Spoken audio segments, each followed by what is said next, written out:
Lunes 22 de octubre, saludos señoras, señores, bienvenidos como cada día a este espacio, a esta revista de prensa donde vamos a hacer nuestro habitual recorrido por las portadas de los diarios que se editan en Córdoba, Diario Córdoba, Diario El Día, Diario ABC.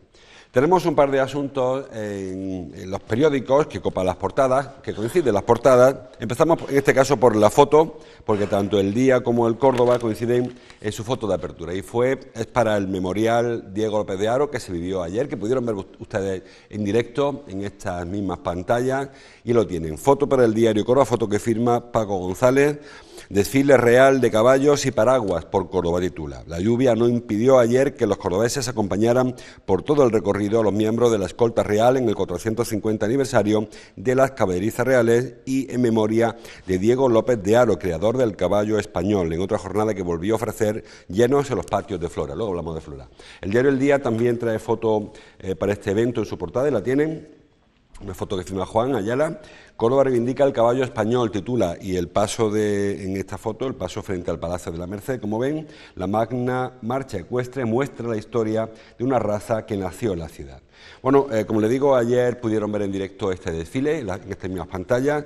Fue un desfile, que empezó con algo de retraso a consecuencia de la lluvia. Estaba previsto que empezase a las 11, al final fueron casi las 12:30 cuando los caballos se pusieron en marcha, aunque eso no restó lucimiento a esta gran cabalgata, una cabalgata histórica en la que se representaron distintas etapas del caballo desde el siglo XVI, en las que se fundaron las caballerizas por orden de Felipe II hasta la actualidad. Traje de época, aunque alguno se quedó en el armario porque había riesgo de que cayese una tromba de agua y perjudicara alguno de los trajes de seda y tal, pero sí que tuvo, como les digo, mucho lucimiento. Mucho público también en las calles, a pesar del agua, a pesar de que la lluvia no abandonó prácticamente el desfile. Fue una lluvia fina, un goteo continuo, pero sí que sirvió para varias cosas. La primera de ellas para reivindicar el papel de Córdoba en el caballo español, en la historia del caballo. Como saben, hemos comentado muchísimas veces, el caballo español nació en Córdoba, nació en las caballerizas reales. Fue Felipe II y su caballerizo, Diego López de Haro, relacionado con la Casa del Carpio, con el Marquesado del Carpio, quien fundó las caballerizas reales de Córdoba con el objetivo de crear un caballo español. Ir seleccionando la raza hasta conseguir un caballo que hoy es una de las razas más valoradas del mundo. Pues ese recorrido de estos 500 años, prácticamente 450 años, se conmemoraron ahora de esta fundación, pues fue ayer el leitmotiv de este gran desfile que recorrió las principales calles de Córdoba y todas ellas, como les digo, escoltadas con muchos cordobeses y turistas que vieron el paso de esta magna exposición, esta magna procesión. Vemos el momento del paso por la Palacio de la Merced, Palacio de Diputación, una comitiva que venía de esta manera tan solemne representando la historia del caballo español, que es historia de Córdoba.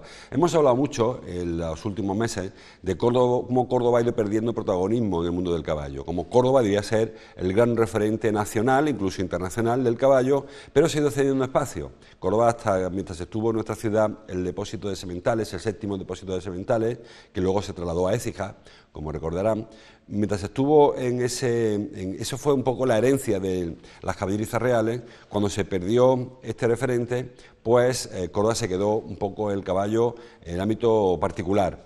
Se ha recuperado gracias a Córdoba Ecuestre, probablemente, y a algunas iniciativas privadas, pero falta el impulso institucional y público para que el caballo ocupe en Córdoba el lugar que ocupó también Jerez y que lo mantiene, a pesar de que en Jerez no hay esa tradición, o incluso Sevilla, que en los últimos años, lustros, pues gracias sobre todo al SICAP, pues ha hecho suyo pues un caballo que no es un tema ya de localismo ni provincialismo, sino que realmente el protagonismo le corresponde a Córdoba. Fue en Córdoba donde se fundó la famosa cuadra almirilla de Almanzor, que luego heredó de alguna manera esta tradición ecuestre, Diego López de Haro, con las caballerizas reales y con lo que ha supuesto no ya para Córdoba, sino para el caballo español. Dentro de este acto, que era un acto festivo, fundamentalmente festivo, lúdico, También hay una parte reivindicativa. Decían los organizadores que ahora el objetivo es que se recupere como real sitio las caballerizas reales, es decir, un sitio del reino, y también que se recupere la figura de caballerizo mayor. Eso se ha ido heredando. Actualmente creo que el cargo o este puesto recaló en el marquesado del Carpio, a partir de Diego López de Haro, como les digo, que luego lo ha heredado la Casa de Alba, y creo que ahora es el Duque de Osorno quien es el caballerizo real. Pero es un cargo, bueno, meramente de los que se unen, saben que la Casa de Alba tiene muchísimos títulos nobiliarios, y uno de ellos es el de caballerizo real. Bueno, pues quieren los organizadores que se recupere esta imagen, esta figura, con algo más que no sea solamente simplemente el hecho nominal de un renglón más en una lista de cargos como es la de, como digo, caballerizo real. Bueno, creo que todo vendría bien para que se recuperara esta presencia del caballo en Córdoba, que va mucho más allá de lo festivo, que en ocasiones vemos al caballo como algo de romería, como un evento a lo más para la competición. El caballo es industria, el caballo es turismo, el caballo es un seño de identidad, al margen de que se proteja lógicamente el derecho de los animales, su bienestar, y etcétera, etcétera. Hemos visto este verano como ha habido muchas quejas a consecuencia del uso que se hace de animales de este tipo, animales de tiro, en los coches de caballo, de turistas. Todo esto creo que también se reconduciría si fuésemos capaces de reconducir toda esta imagen del caballo en Córdoba, y buena parte de ello está en Córdoba Ecuestre, está en Caballeriza, que son herederos de una tradición centenaria, en este caso casi 500 años desde la fundación de Caballerizas Reales, y más allá si remontamos a la fundación por Almanzor de la yeguada Almirilla, que parece que es el origen primero del caballo español que luego ya depuró Diego López de Haro y sus sucesores. Bueno, pues esa es la foto con la que hoy abrimos los periódicos. El diario El Día dedica su tema de apertura, lo han leído ya, al tren. Titula "Fomento renovará la línea del AVE tras 26 años en funcionamiento. Los puentes y túneles de la red serán tratados para frenar su envejecimiento. El Ministerio ha destinado 2 millones de euros para la redacción del proyecto". Bueno, es cierto que el AVE ha sufrido, no hablamos de los trenes, hablamos de las vías, ¿no? En estos 26 años ha habido algunas actuaciones, no es que esté todo como estuvo en su día, pero es cierto que hay un gran deterioro que ahora se ha decidido el Ministerio de Fomento a paliar. Es una inversión pequeña, si me apuran, porque para el trazado Madrid-Sevilla se destinan 2 millones de euros, no da para grandes obras, da para recuperar caminos, por ejemplo, los caminos que van en paralelo al AVE, que en muchas ocasiones se utilizan de servicio, e incluso cuando en un momento ha habido un corte en el servicio, por ahí han llegado los autobuses para trasladar viajeros. También los cerramientos, saben que el AVE tiene un cerramiento especial para que no crucen, por ejemplo, rebaños que impidan el paso del convoy. Hay lugares donde pues se ha deteriorado con el paso del tiempo o por el vandalismo, y hay agujeros en las alambradas. Pues para eso también se ha destinado este dinero. También, como dice el diario El Día en su portada, para los puentes, para los túneles, que realmente, quitando algunos hechos muy puntuales, porque ha habido un deterioro franco y visible, el resto no se han tratado. Y hay puentes y túneles donde, pasando, incluso andando, cuando se pasa cerca, se observa el franco deterioro. Y también para los elementos metálicos. Tampoco se han sustituido, hay estructuras metálicas, también en túneles, también en puentes, en viaductos, que con el tiempo, 26 años lloviéndoles, son muchos años, y algunos pues están bastante deteriorados y oxidados. Bueno, pues para todo ello se destinan estos 2 millones de euros aproximadamente para revisar la línea del AVE. Se va a aprovechar para incorporar elementos que no existían hace 26 años, en el 92, recuerde que es cuando se puso en marcha este servicio. Pues la ciencia avanza, que es una barbaridad, que decía el de la Zarzuela, y ahora hay cosas que no se sabían hace 26 años que se incorporarán. Hay algunas reivindicaciones que no se atienden. Por ejemplo, saben que en el caso de Córdoba y en otros municipios se pretende minimizar el paso de la alta velocidad por el término municipal, en concreto por el casco urbano. Córdoba se quedó pendiente el soterramiento de las vías a partir de la estación, toda la zona de Oliva Borracho e incluso la zona de la electromecánica, que ahí el tren pasa, pues pasa como pasa un AVE, no pasa a la velocidad máxima, pero sí que incomoda a los vecinos que están muy muy cerca de las vías. Hablo sobre todo en el caso de Oliva Borracho, porque en la entrada por Levante sí que es cierto que el tren se hunde antes de llegar a altura de Chinales, donde prácticamente no viven vecinos. Pero a partir de la estación para allá, toda la zona de Vía Augusta y la zona de Lío Borracho sí que tienen el tren muy cerca y las vías se quedaron a medio hacerse. Había un proyecto para soterrar también esa parte, se quedó sin hacer y sigue 26 años después. Igual que ocurre en Córdoba, pasa en otras ciudades. Por ejemplo, el paso por ciudades donde ni siquiera hay parada del AVE, pero que el tren pasa por el casco urbano, pues sufren el paso, hay que construir pantallas sonoras, sobre todo para evitar las molestias, también pantallas visuales para evitar el impacto de las catenarias, etcétera, etcétera. Pues de todo ello se trata este programa, este proyecto de mejora del trazado de la alta velocidad en Madrid, Córdoba, Sevilla. Supongo que habrá otros trazados que también se estarán mejorando. Este recuerdo fue el primero que se puso en marcha en el 92, luego vendrán, supongo, el resto de modificaciones. El diario Córdoba elige en su portada el tema de las inundaciones, que ayer, a pesar de que Córdoba no cayó agua, lo vimos todos, pero no parecía que fuera tan trágica la erupción de la lluvia, sí que lo hizo el Genil en la provincia. El temporal se ceba con Málaga y deja un muerto en una tromba histórica, esa es la parte dramática de las que le hablaba. Pero además de esto, la crecida del Genil por Palma del Río entra en casa por los pagos de la huerta. También se inundó Écija y otros lugares. Bueno, saben que el Genil recoge el agua desde Sierra Nevada hasta Palma del Río, y una parte importante del agua que recoge el Genil proviene de la serranía de Málaga. No llega a Ronda, es otra cuenca, pero a una parte sí que va al Genil. Claro, todo lo que cayó ayer en Ronda, de Ronda hacia el mar, va a otras cuencas. De la Serena de Ronda hacia el norte, buena parte va al Genil a través de su afluente. Eso hizo que Écija se inundara de una manera importante, y en Palma, que no llegó afortunadamente al casco urbano, pero sí a toda la zona baja, a los Naranjales, que están en la vega del Genil, ya en la parte de la desembocadura con el Guadalquivir, que es la zona donde habitualmente se producen estas inundaciones. Saben que en este caso Palma del Río, tiene un gran meandro donde hay mucha huerta, y en los ríos, cuando llegan muy crecidos, pues los meandros, me refiero a las curvas estas que hacen los cursos bajos de los ríos, en lugar de hacer la curva, pues toman el trecho y pasan por medio, y eso hace que todas esas navas, esas vegas, se inunden. Como repito, no hay que lamentar daños personales, solamente el caso de este bombero que falleció en Campillo. El resto de daños son daños materiales, que todos son salvables. El Gobierno ya ha anunciado la creación de declaración de zona catastrófica para la zona de Málaga, de Ronda, Campillo, Estepona, saben, la zona de la Costa del Sol, de la Serena de Ronda hacia el sur. Bueno, quizá también aprovechando este expediente, los daños que se produjeran en Écija, que fueron mucho más cuantiosos, y los de Palma del Río, puedan también verse paliados de alguna manera con estas ayudas. Está lloviendo mucho. Es cierto, en Córdoba ayer por la tarde, en un rato, cayeron 20 y tantos litros, y fue un ratillo, porque está lloviendo de manera muy intempestiva, muy tumultuosa, si quieren.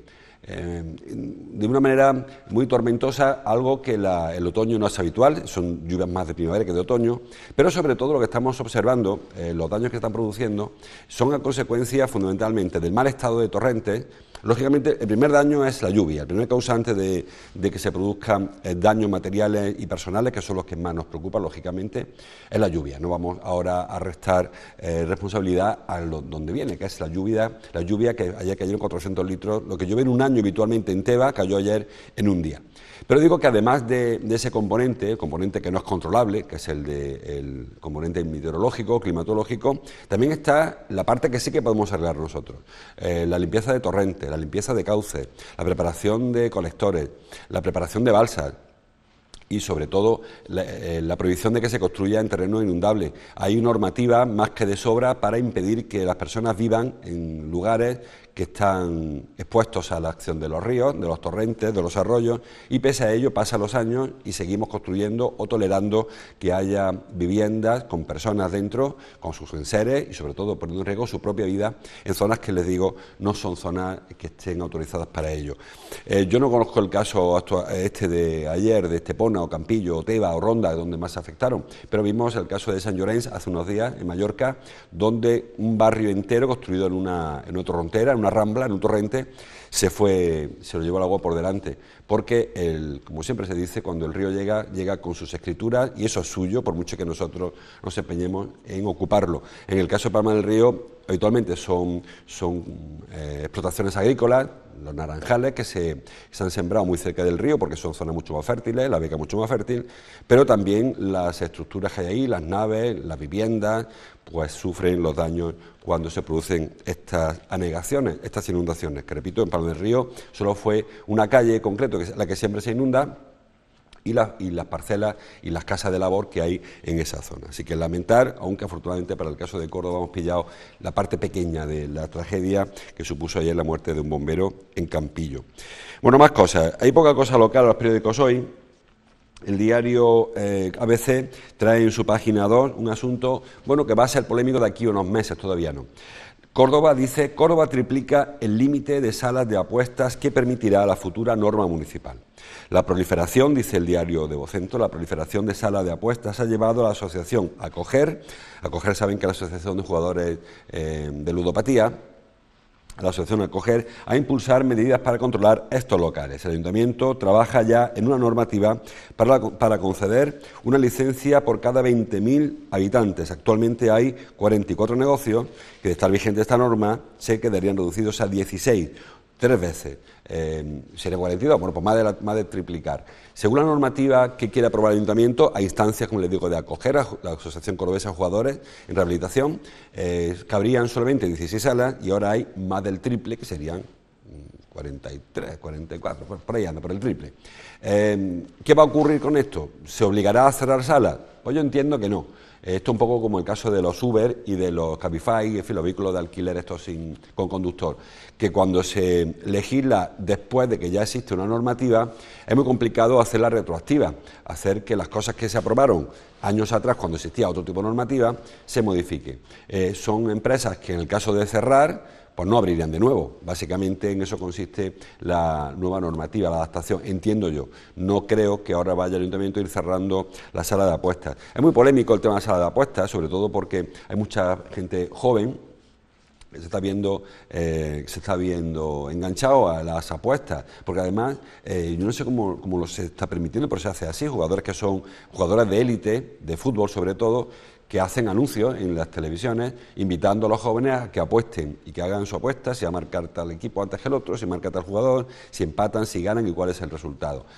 Son jugadores que además entran con unos reclamos muy interesantes, que a veces rozan casi la publicidad engañosa o la estafa, esto de que te invito, los primeros 20 euros los pongo yo y tal, que todo eso es mentira, como saben, y que eso engancha a mucha gente joven. No solamente Acoger lo ha hecho en Córdoba, que es la Asociación Cordobesa, en otras provincias también se ha puesto la voz de alarma ante la proliferación de estas casas de apuestas y del negocio en general de la apuesta. Era un negocio que veíamos siempre desde lejos, porque es una actividad muy británica, muy de los ingleses, esto de apostar por cada cosa. Y en España estaba un poco fuera de juego.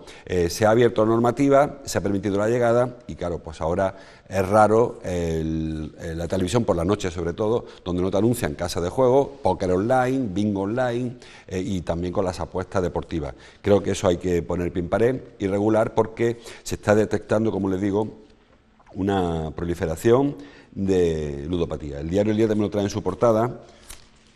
La parte alta titula La proliferación de las casas de apuestas aumenta la adicción entre los jóvenes, que digo que es quizá la población más susceptible, más vulnerable, en este caso porque bueno, tienen otra formación y quizá no sepan distinguir en ocasiones por su inmadurez lo que es una estafa de lo que es un juego, y en estas ocasiones se enganchan porque, como les digo, si han probado alguna vez con esto o si han oído hablar de esto, ustedes hacen una apuesta, la casa les ofrece una oferta, has perdido pero no te lo cobro, sino que te doy 20 euros más para que vuelvas a intentarlo, un doble o nada, en fin, cosas así que al final llevan a los jóvenes a engancharse y pasarse ahora delante del ordenador cuando se trata de apuestas online o incluso a las casas de apuestas, que en Córdoba, como leíamos antes, hay 44, en la capital, creo que son 76 la que hay en la provincia de Córdoba, que por supuesto está por encima de cualquier ratio de los que se proponen como ratio recomendable, aunque yo personalmente es un negocio, que me perdonen los que viven de esto, pero no lo entiendo, no entiendo que sea un negocio o que deba ser un negocio a este nivel, ¿no? Ya en su día se atacó los salones de juego, las máquinas tragaperras de los bares,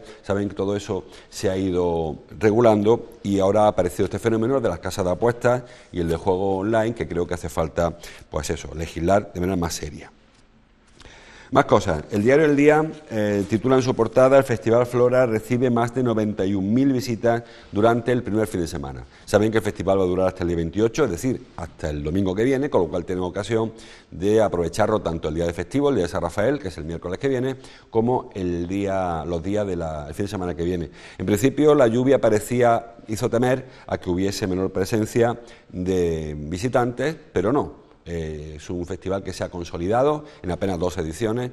Es cierto, comentábamos la semana pasada, que es un festival que nace de manera un tanto exótica en tanto en cuanto lo propone un señor, un chino, que vino a Córdoba un día, se le ocurre este festival, que se lo puede llevar el día que quiera, no es una experiencia que nazca de Córdoba, puede quedarse con otro nombre o con otra organización, pero tal y como hoy lo vemos, es una experiencia que vino de fuera. Un señor que quiere montar un hotel en Córdoba, que está trabajando en un solar ya en la Calleja de las Flores, y que, bueno, Calleja de las Flores, de Pañuelo, de las Flores creo que es, sí, que es de las Flores, y que en torno a su presencia en Córdoba, pues organizó este evento. Al margen de su origen, al margen del interés que tenga este empresario, que yo creo que es lícito, los intereses, siempre que sean lícitos, son legítimos, pues nace este festival. El año pasado, por aquello de la sorpresa, tuvo una asistencia muy buena. Este año, como ya además se veía venir, ya conocíamos de qué va esto, pues casi se ha duplicado. El primer día hubo una presencia masiva, la del sábado. Luego el domingo, como el día se cerró en agua, por la mañana fue menos público, pero también es una forma de ver los patios en otoño, distinto, patios sin flores, patios como elemento, como contenedor cultural, que es algo muy interesante también. Es cierto que estamos quizás girando mucho en torno al patio, que Córdoba tiene otros elementos de atractivo para el turismo y para la cultura, que no son solo patios, creo que se podría diversificar un poco. Pero el patio tiene un recorrido amplio, porque estamos muy acostumbrados a mirar el patio en abril-mayo, que es cuando florece, que es la época en la que los vecinos abren sus puertas, pero el patio, lógicamente, tiene vida desde enero a diciembre, y también en otoño encontramos ahora con este reclamo. Muy interesante, y que no pudiera ir a ver este fin de semana, pues podrá hacerlo el próximo, o como le digo, también el día festivo que tiene esta semana, el día de San Rafael. ¿Qué más cosas? Bueno, hay pocas cosas, le decía, locales. La foto del diario ABC, que no lo hemos visto antes, también corresponde al tema de la tromba de agua. La foto no sé dónde es, porque no tiene pie de foto. Una catastrófica tromba de agua titula: y el fuerte temporal causa destrozos en Málaga y Sevilla. Un bombero pierde la vida en acto de servicio. Como saben, fue a partir de que el camión en el que viajaba se saliera de la carretera, le empujó la tromba de agua, la corriente, lo echó a la cuneta, y este hombre ahí no pudo salir del camión, como lo hicieron sus compañeros, y se lo llevó la corriente. Y en la página 1 del diario ABC también hay foto, que tampoco la vimos antes, para los caballos con historia por las calles de Córdoba. Titula: Memorial López de Haro. La Guardia Real, lo ven ahí arriba, la Guardia Real protagoniza un inédito desfile ecuestre que sirve de homenaje al impulsor, hace 450 años, de las caballerizas reales. Bueno, el resto de información. Este es otro tema local, el diario de Córdoba. El empleo público crece en Córdoba tras 2 años de caídas, dice los ayuntamientos y la Junta impulsan un crecimiento del 1,8%. Se ha criticado mucho durante estos años de crisis, estos 8 años sobre todo, del 2008 al 2016, el retraimiento que sufrió el empleo público. Saben que los ayuntamientos entraron en crisis. La crisis es un encadenamiento de factores.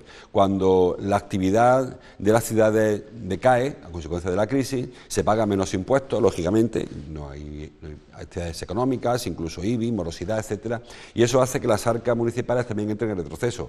También decaen impuestos nacionales, con lo cual tampoco se ingresa lo que se querría ingresar, lo que se previó en los presupuestos del Estado, con lo cual también llega menos dinero por esa vía a los ayuntamientos. Eso hizo que, recuerden, el gobierno de Rajoy prohibiera la reposición de las bajas funcionariales. Funcionario que se jubilaba, plaza que se amortizaba hasta que llegaran tiempos mejores. Y eso ha hecho que durante mucho tiempo, 6, 8, 10 años, no se convocara ningún tipo de concurso público, hubo oposición, y que se fuera perdiendo personal en los trabajadores municipales, tanto los funcionarios como los trabajadores de las empresas municipales.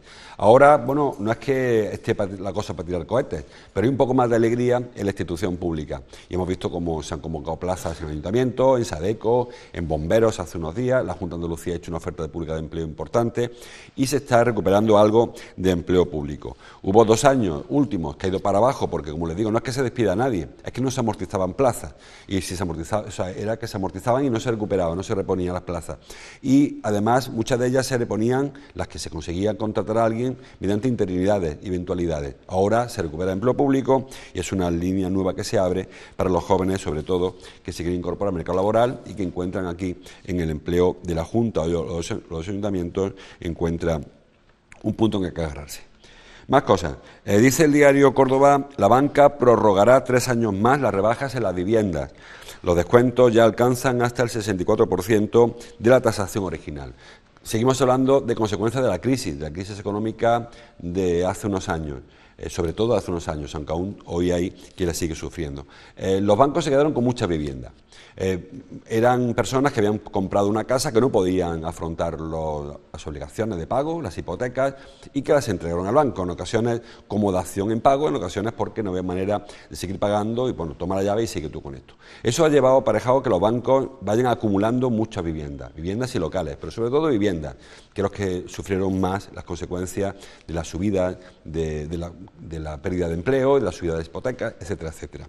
Bueno, pues ahora la banca, a pesar de que, como les digo, el mercado inmobiliario empieza a tomar un poco de cuerpo y empezamos a ver cómo crecen los precios, aumentan los precios de la vivienda, los bancos siguen intentando soltar lastre.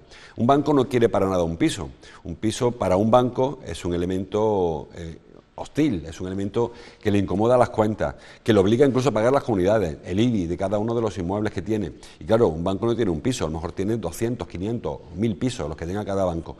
Eso hace, como les digo, que perjudica su cuenta de resultados. Y los bancos quieren sacar de en medio ese stock propio que tienen, al margen del stock que ya vemos por las calles, de carteles de se vende o se alquila o lo que sea.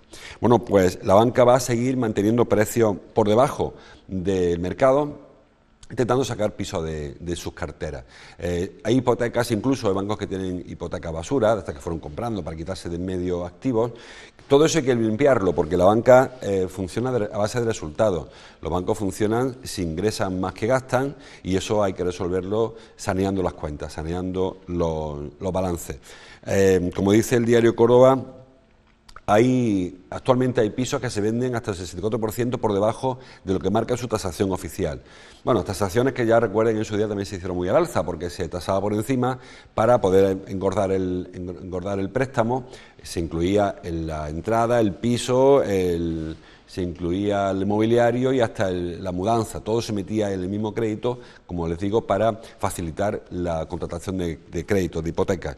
Bueno, pues ahora los bancos se intentan deshacer de ese stock de pisos y están vendiendo a un piso, y según dice el diario Córdoba, se mantendrá al menos algunos años esta tendencia a vender por debajo de precio. Bueno, hablando de hipoteca, no en los periódicos, porque saben que hay un lío tremendo con el tema del impuesto por la inscripción registral de las hipotecas cuando se hace una contratación de una hipoteca. Recuerden que el jueves, creo que fue el jueves, el Supremo decidió cambiar su criterio y decir que a partir de ahora, cuando alguien contrata una hipoteca en un banco, es el banco que tiene que pagar el impuesto correspondiente y no el usuario, porque entienden que el beneficiario de esa inscripción registral es el banco, por tanto es él el que tiene que acometer ese gasto. Eso ocurrió un día y al siguiente el propio Supremo dijo: espérate, que esto hay que leerlo despacito, porque no está tan claro que sea el banco quien tenga que hacer frente a ese gasto, y eso ha hecho que se paralice por completo la actividad en torno a las hipotecas, porque claro, si yo tengo que firmar una hipoteca hoy y tengo que hacer un desembolso importante, en ocasiones son 3.000 euros, 1.800, 2.000, 3.000 euros, depende de la cuantía de la hipoteca, pues espérate a ver que veamos si lo pago yo o si lo pagas tú. Y luego además hay otra situación, que en el caso de que prosperara este recurso o esta sentencia y hubiera que devolver el dinero de que se pagó, ¿quién lo devuelve? Porque realmente lo que hicieron los hipotecados, o hicimos los hipotecados, es pagar un impuesto, no se pagó al banco. Quizás se pagara al banco para que a su vez el banco lo ingresara en Hacienda, no sé cómo se hizo. Pero realmente era un impuesto, con lo cual se supone que debe ser Hacienda quien devolviera el importe y a su vez librar un pago, una orden de pago a los bancos para que el mismo importe que ellos paguen se le devuelva. Porque como el tema vaya al final de que se le pida al banco, entraremos en juicios, en pleitos eternos, y la gente, como ocurre con la cláusula suelo, hay muchas personas que por hastío dejan de intentarlo. Así que lo suyo sería, si al final, como les digo, se decide que aquel pago fue indebido, que Hacienda lo devolviera y que luego Hacienda pues repercuta, que se le cobra al banco lo que tengan que cobrar. Dicen que podría llegar a una cifra en torno a 10.000 millones de euros. yo no sé, igual se podría sumar qué beneficio tiene cada uno de los bancos, de los grandes bancos, en los últimos ejercicios, y veríamos que no es tanta cantidad como hay quien dice, hay quien asegura que eso hundiría el sistema, que si tú le pides a banca ahora que pague 16.000 millones de euros, pues no serían capaces de asumirlo. Repito, que habrá que ver cada año qué beneficio tiene cada uno de los grandes bancos, el Santander, el BBVA, los grandes bancos, la Caixa y tal, y ver cuánto reparten en dividendos, cuánto va a otro tipo de obras, porque no todo es los bancos tan oscuros como parece, ¿eh? O sea, hay cosas, los bancos siguen ganando dinero, a pesar de la época de crisis, han seguido ganando dinero, sobre todo los grandes bancos que han sabido salir de ahí sin muchos problemas. Foto para Marc Márquez, en el Córdoba y en el Día. Márquez, rey del mundo, titula, con una foto del piloto, la tienen, del chaval, del piloto español. El español logra su 5º título de MotoGP, 7º si incluimos el Moto2, creo que había ganado también un par de títulos antes. Y el diario El Día, Marc Márquez logra en Japón su 7º título mundial, el 5º de MotoGP. Le digo 2 antes de MotoGP y ahora 5 en la gran cilindrada. Bueno, se acerca a los nombres míticos, al de Rossi y al de Agostini, que creo que mantienen el récord, creo que son 8 GP lo que tiene, bueno, en su día se llama de otra manera, pero la gran cilindrada creo que es el récord, lo tiene Agostini con 8. Bueno, Márquez tiene 25 años, tiene recorrido como para superar los récords y además dejarlos muy, muy altos, porque parece que estamos entre una de las grandes leyendas del motociclismo, lo tenemos la suerte de disfrutarlo, pues eso, en activo, con todos nosotros. ¿Qué más cosas? Por aprovechar el minutillo que nos queda. El diario ABC destapa un presunto nuevo escándalo para el currículum de Pedro Sánchez. Dice que la universidad que doctoró a Sánchez elude impuestos desde Nueva Zelanda. Los beneficios de la matriz de la Camilo José Cela acaban en las antípodas. No sé esto en qué le perjudica o no a Pedro Sánchez, pero por de pronto ya ha metido el nombre del presidente del Gobierno en este titular, que realmente creo que en lugar de darle ese rodeo, tendrá que haber titulado la Camilo José Cela elude impuestos desde Nueva Zelanda. No sé qué tendrá que ver Pedro Sánchez en este asunto, pero por ese caso ahí se lleva un sopapo por parte del diario ABC.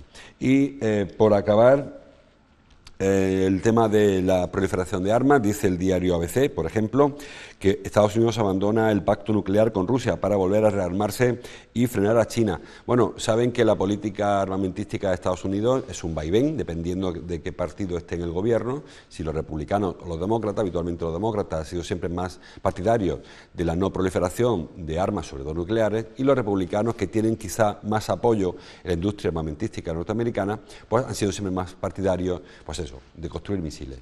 Saben que en el año 80 y tanto, 83 creo que fue, 87 quizá, Ronald Reagan y Gorbachev firmaron un acuerdo de no proliferación e incluso destrucción del arsenal nuclear, en un intento de enfriar la Guerra Fría, que duró hasta esa época. Recuerden que la Guerra Fría, el conflicto no declarado entre los dos bloques, occidental y los países del este, duró hasta esa época, en los años 70 u 80, cuando se derribó el muro de Berlín, algo después, y cuando se decidió dejar de fabricar armamento e incluso, les repito, destruir el armamento que había. Ya en el mandato de Obama, los americanos amenazaron a Rusia con romper este tratado, no porque ellos quieran fabricar más armas, sino porque sospechan que Rusia nunca cumplió el tratado. No destruyó lo que dijo que destruía e incluso siguió fabricando armamento nuclear.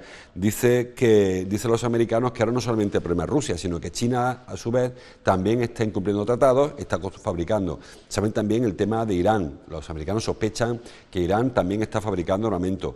Y Donald Trump, que no le gusta quedarse el último en estas cosas, pues ha decidido romper el tratado que firmó en su día con Rusia para poder también dejar de destruir, si es que destruyen sus armamentos, que no los conocemos, y volver a fabricar armamento, que yo creo que nadie se cree que no se esté fabricando armamento. Creo que todo el mundo, de una manera u otra, incumple esos acuerdos y se investiga, se sigue investigando en avances científicos en terreno militar y construyendo o fabricando armamento. Bueno, pues ahí se queda, a ver cómo evoluciona esto.